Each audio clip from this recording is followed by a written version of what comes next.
Today's ganap is i-share ko sa inyo kung paano kami nakakatipid sa diaper ng aming mga fur babies.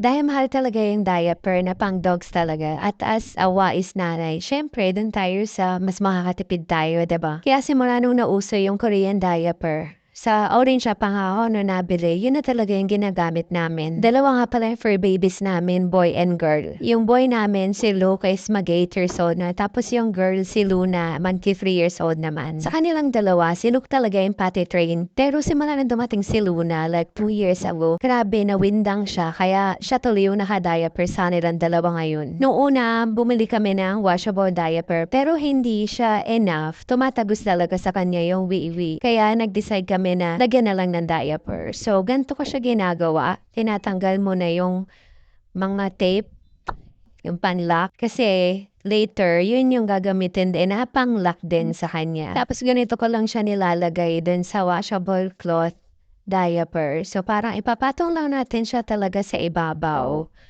Tapos, ipapaikot yung mga side niya dun sa washable cloth. Tapos, ang ipapang-lock din natin is yung isa dun sa mga tape.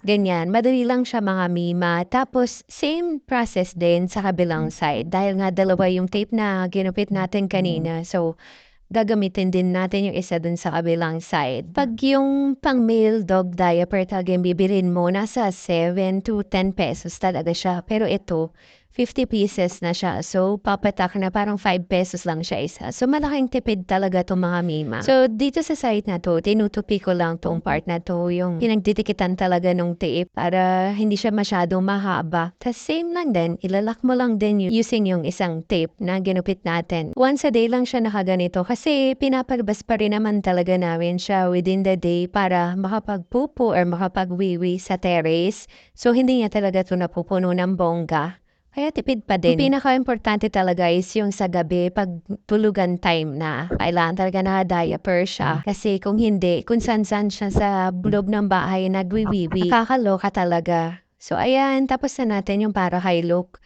Diba, madali lang naman siya. So next naman natin gagawin is yung para naman sa baby girl namin, si Luna. For some reason, si Luna talaga yung hindi pati train kasi nang dumating siya, may work ako. Pero nung time na baby pa si Luke, wala akong work. So, may time talaga akong i-train siya. Pero ang ending ngayon, si Luna talaga yung parang pati train, kahit hindi naman. Kasi ang galing niya, sa CR siya nagwiwiwi at saka nagpupupo. Nakakatuwa talaga. Kaya nilalagyan lang namin siya ng diaper pag aalis kami. So ito yung part na napupunta sa tapat ng tummy ng baby. Diba? Yung normal na baby, tas dun ititape or ilalak. Sa dog naman, ito yung part na mapupunta sa parang likod nila. So, tansyado na kasi yung kay Luna. Maliit lang kasi si Luna, parang princess type ba, parang ganun. So, ayan, maliit lang yung distance nung buntot niya dun sa likod na part. So, ayan, binutasan ko lang siya kasi dyan ilulusot yung buntot niya. Medyo napalaki nga lang. Tas, ayan, ganyan na yun. Isusuot mo na lang siya ng ganyan. So, ayun lang. Sana may natutunan kayo sa akin mga mima. Thank you for watching!